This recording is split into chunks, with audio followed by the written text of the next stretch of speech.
The Auburn Tigers do exactly what they're supposed to do. They beat Penn by 20, 88-68. Really, I love Janai Broome shooting it from deep early. I love Auburn being able to shoot it from deep in the first half. 10 threes in the first half, I think it was, Darrell, which is incredible. You take that every single time. But, I mean, all in all, this is kind of Auburn just lining up and beating Penn, and I think that's okay. Yeah, but they had to do it, I think, a different way than probably Bruce Pearl schemed it and how their coaching staff thought they were going to. Credit Penn early on for defensively taking away anything inside. You look at this game on paper and you look at the matchups and you think, okay, what Auburn did to Chattanooga Saturday, they're going to be able to do to Penn. They're going to have a decided advantage inside. They're more athletic than Penn. And yet Penn took that away. So what's Auburn do? Adjust. And Penn gave Auburn, they said, you're going to beat us hitting threes. So Auburn hits 10. Well, the second half, Auburn hits 2, I think, maybe 3. And they go more inside. They go more transition in half court and end up winning by 20. And, you know, they were winning by 19 at the half. So they adjusted. I love that aspect of this team, whether it's the 5 they have on the floor or the style of play, they can beat you a variety of ways. And Penn, we talked about it, Zach, when we talked about kind of previewing this game. Yeah. This is a team, Penn, without their leading scorer. We'll have to go ahead and say that. The dude averages 17 a game. But Penn likes to slow it down and get into the shot clock. When they were behind 10-0, they couldn't do that. They had to take quicker shots, and I think they kind of went right into Auburn style. Yeah, and there was a moment there when it felt like Penn was pressing a little bit late in the second half, and then they actually kind of mellowed out a little bit to start the second half, and so good for them for sticking with it. But yeah, Darrell, I think you're right. I think the depth of this team wore Penn down over the course of it. It's almost like they pushed all their chips into the table with the first 10 minutes of the second half. It's like, we're going to come out, we're going to do everything, and it's like they did it. They went on their run. And then Auburn's like, oh, y'all are like tired and stuff. And like, I haven't played in 6 minutes. Like I'm ready to go. And you could just tell like the depth really got to them. It's very demoralizing when you come out and expend that much energy to cut the lead to 9, like Penn did, and hit some wild shots and was feeling it. And then Auburn puts that second wave in, you blink literally. And in 2 minutes, you're down 18 again. That's right. That kills you. That takes your soul when that happens. And that's what Auburn's able to do with these little mini spurts by just putting out another 5, putting out the second wave. And Chad Baker-Mazara, I mean, really spurred that and really had a good game. And I think we're seeing him really come alive and mature in front of our eyes. But it's very tough for any basketball team to overcome that kind of emotional roller coaster that Auburn put Penn through. No question about it, man. And I love that different guys stepped up at different points. Early, it was Janai Broome. And then you mentioned it was Chad Baker-Mazara. And then, Jalen Williams had his spurt there for a little bit. Katie Johnson had his moments, including an incredible layup where he like contorted his body in the air and went under the basket. But all of these different guys stepping up at different moments. And that's got to be what this team is. They talked about it on the TV broadcast where they were quoting Bruce Pearl and it said it's good and bad. There's no drop off from the starters to, that second wave that we've labeled it. And he's like, the bad news is there's no drop off from the starters to that second wave. And that is true right now. I don't think Auburn has those 1 or 2 dudes that can take over a game consistently. I think we've seen Jalen Williams have his moments. I think we've seen Aiden have his moments. Janai, you could probably put in that category by himself. I think after that is kind of, okay, you can see Denver Jones get hot from time to time. You can see KD get hot from time to time. Trey's going to have his games. But as far as a dude you can rely on consistently, that's just that. I think that's the weakness of this team right now. And fortunately, somebody's always been able to step up. Yeah, there's a couple of things that I saw that I really was encouraged by that normally could be things you should be concerned about. You win a game by 20 and Aiden Holloway has 3 points, but he had 6 assists. Mm-hmm. I'm seeing Denver Jones coming to life a little bit and starting to round out and shape into what we thought he was going to be when he transferred from Florida International. Had 12 points, a lot. I think all that came in the first half, hit some big threes, drove to the basket. If he starts getting comfortable in this offense and starts hitting shots like that, it's going to be very, very tough to beat Auburn. I'm just being honest, because Holloway's not going to have 3. He just had one of those nights, and Donaldson only had 6.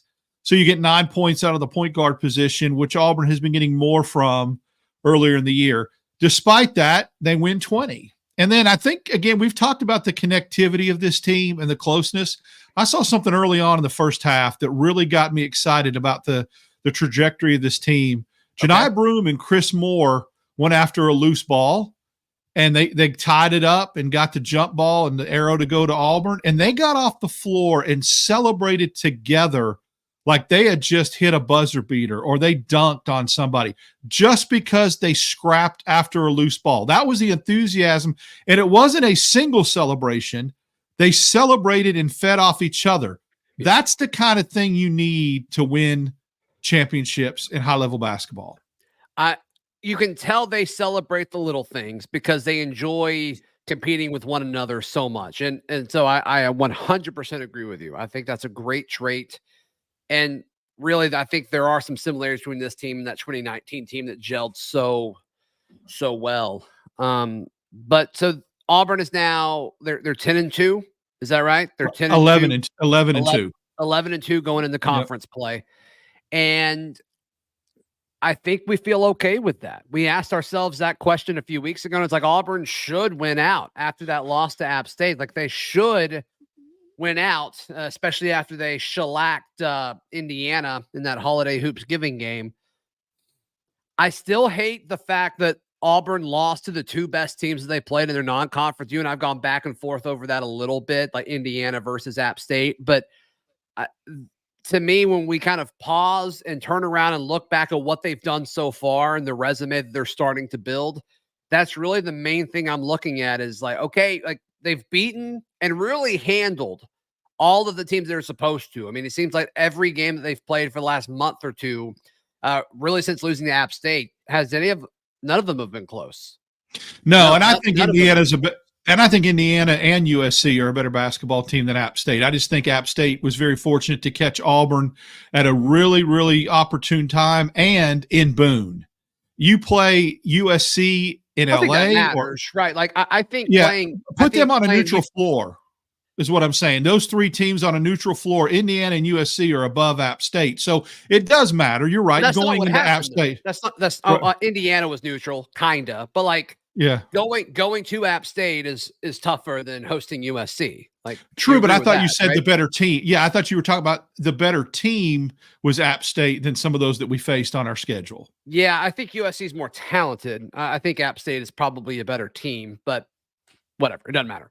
Yeah. All in all, since then, I mean, Auburn hasn't played a close game, which is great because they've been significantly better than all the teams they've played.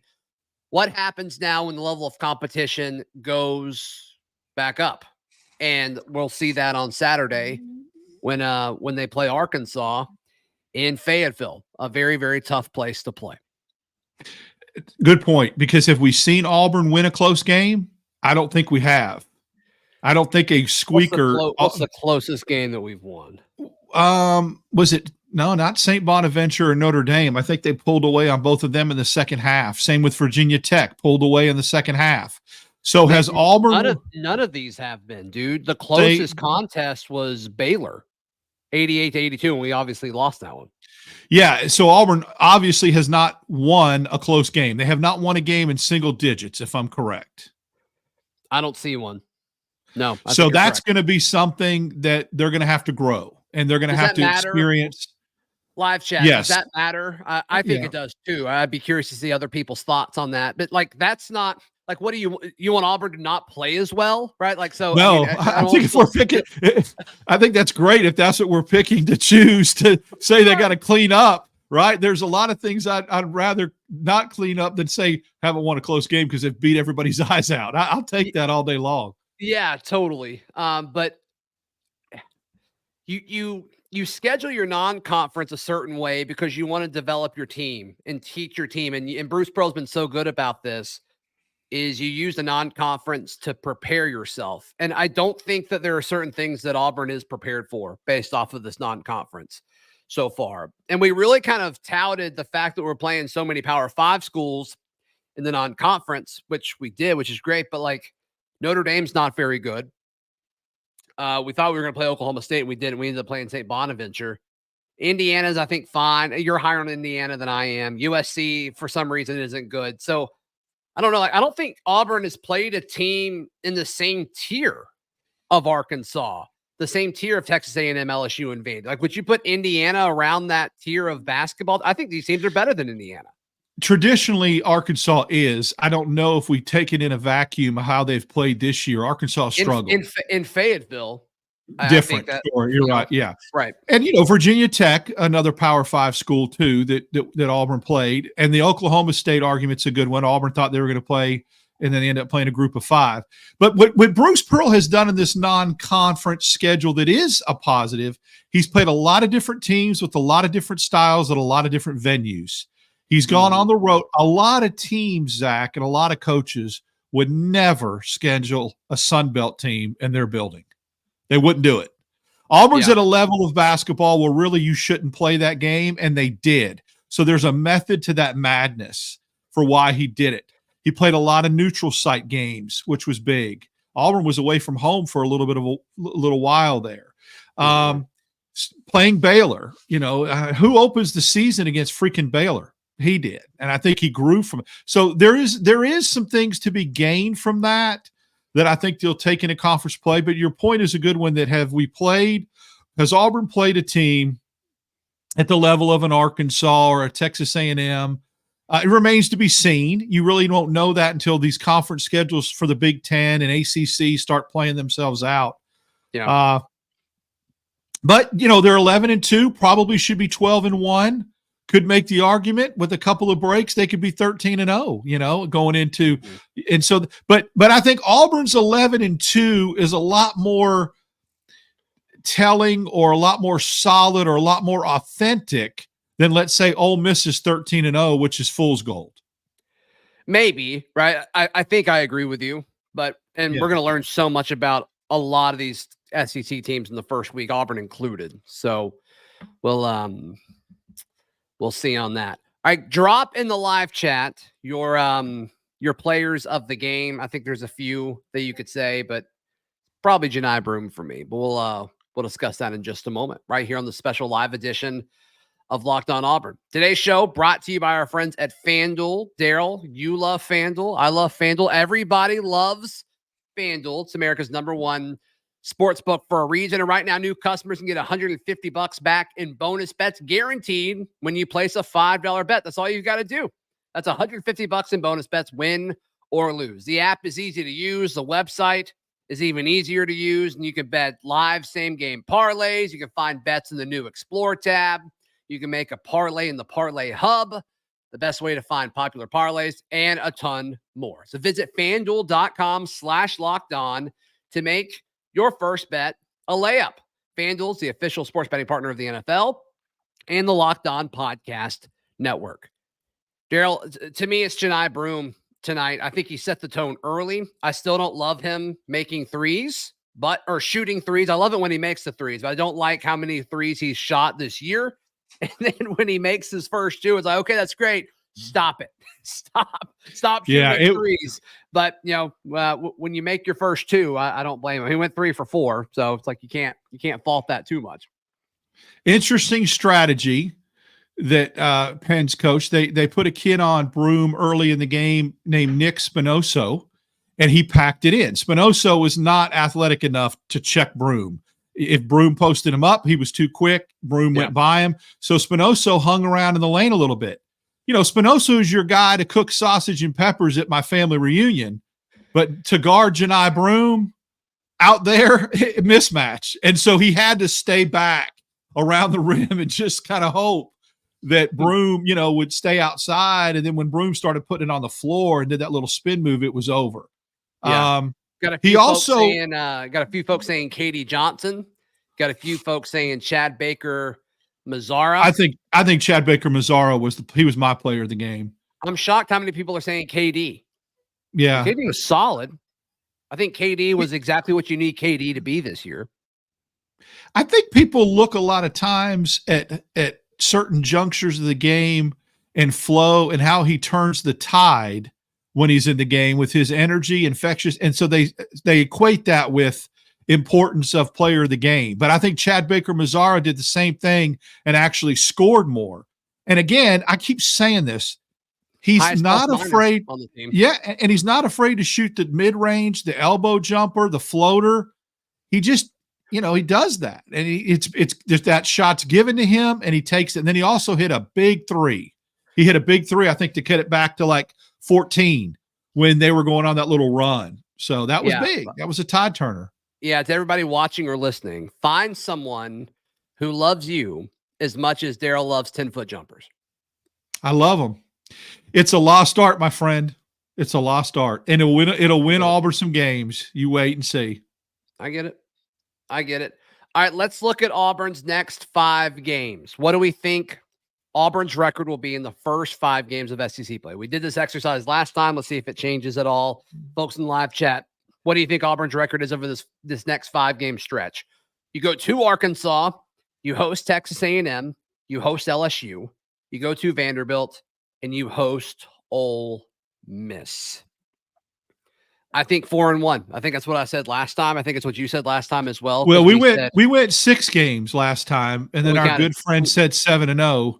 That's right. So we went 6 games, and I went 5-1. So yes, with 5 games, I'll say 4-1. Egan? Was that his name? Egan. Yeah, he said, and he also was pulled from Michigan. Remember, he was really there. It is Ernest 7-0 over the next 5 games. Let's go, Ernest. Yeah. Let's go, Ernest.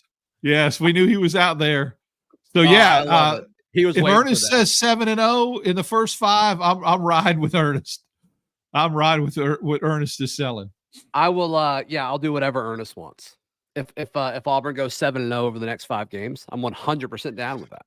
But I think 4-1, and I'm not going to panic if Auburn goes to Fayetteville Saturday and gets beat.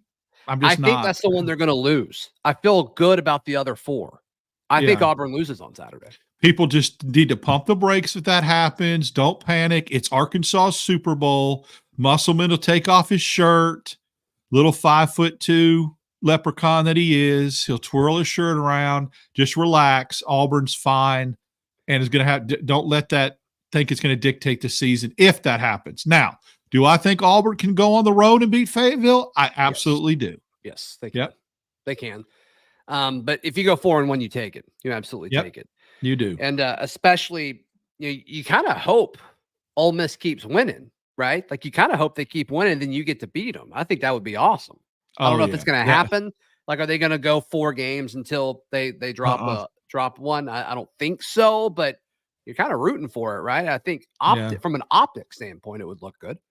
It would be sweet on a lot of different levels. Remember who's playing for Ole Miss with Flanagan, them coming into Neville Arena. I'm not a Chris Beard fan. I don't like Ole Miss. I don't like anything about them. So I don't either. So that would be sweet. That would be very sweet to get that W. Yeah. Ernest, don't be saying that a loss to Arkansas is okay. It's not a horrible L. Ernest, you have us going 7-0 over the next 5 games. You can't say that. We need that. We need that consistency, Ernest. All right. Final takeaways from tonight. For me, it's just Auburn has continued since the App State loss. They have done what they've needed to do, and that's involved just playing way better than their competition because they are way better in this competition. And look, the first 10 minutes of the broadcast, you can tell how they wanted the game to go. They wanted it to be close so they could hype up all, this upset culture that has happened throughout college basketball over the last week to 10 days. And Auburn hasn't fallen victim to that. And I think that's valuable. I think that's crucial as this team continues to appear to be better and better on a game-by-game basis as they head into conference play. So that's my takeaway. Auburn has shown up, done what they were supposed to do in every single game since the loss to App State. They have not played down to the level of their opponent, which I love. They have worried about Auburn and the level of expectations. They're just like, let's just go out and play our high level basketball, not worry who the opponent is. And the other thing they've done is not play to the scoreboard. Doesn't matter what the score is. Seems like the effort and energy, and they've answered little mini runs too with their depth in that second wave. And I think those are all very, very, very common threads through this 11-2 non-conference schedule. The depth, I don't think is going. I mean, obviously you want depth, but I think Auburn's depth versus, Penn and Chattanooga and Alabama State and UNC Asheville, like that's been huge. I don't think you're going to see it play as big of a difference now once conference play is here. So I'm going to push back on that. I'll push back on that a little bit, and here's why. Okay. You've seen Bruce Pearl do this in years past, where in non-conference games he's gone 11 deep, and then once the conference season starts, he puckers up a little bit and plays 8 guys. I think other coaches in the conference are going to be that way. So you're going to have to pick because he's not. He's going to play 10 this year. That 10 dudes are going to play even in the conference. So if you're a team that goes 8 or 9 deep, are you willing to run out 10 guys to match that with Auburn and have Auburn have that advantage? Or are you going to go ahead and say, no, I'm going to stick with 7 or 8, and then they get fatigued in Auburn's? You're going to have to pick your poison. I think it will be an advantage because I think most teams in the conference will play 8 dudes and won't go to 10, and that will be a decided advantage with Auburn one way or the other. Either fatigue factor or my second 5 is better than your second 5. Mm-hmm. Yeah, and Auburn's second 5 is going to be better than most teams, if not all the teams that they play. It's going to be the goal of the other team to make that equation not relevant and not matter. And so is it going to be Auburn's second 5 versus their 6th, 7th, and 8th best guy, and then their first and second guy who hasn't come off the floor in 15 minutes. That's what it's going to come down to.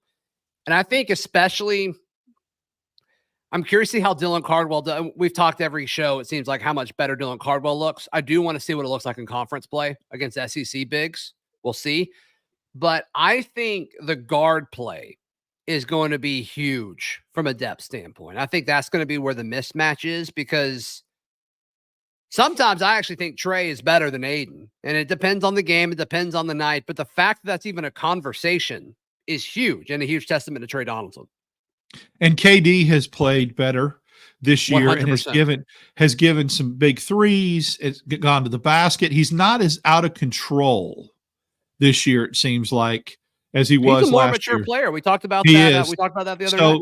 Auburn can throw 4 guards at you, and I don't know how many teams in the conference have that kind of backcourt depth. I really don't. And then you throw Chad Baker-Mazzara coming in off the bench at the 3 position, when really, Chris Moore starts, but he doesn't get the minutes of a Chad Baker-Mazzara, or even Chaney Johnson plays some of those minutes. And that's another guy I think is going to have to step up in conference play. Going to have to see more from him spelling Jalen Williams, especially if foul trouble becomes a factor. And Auburn has been prone to that, right? I mean, blinked, looked up at the screen tonight, and it was 5-0 fouls in the second half because Pat Adams loves Pat Adams. So if that happens in the conference, you're going to have to get some depth scoring from getting guys in foul trouble.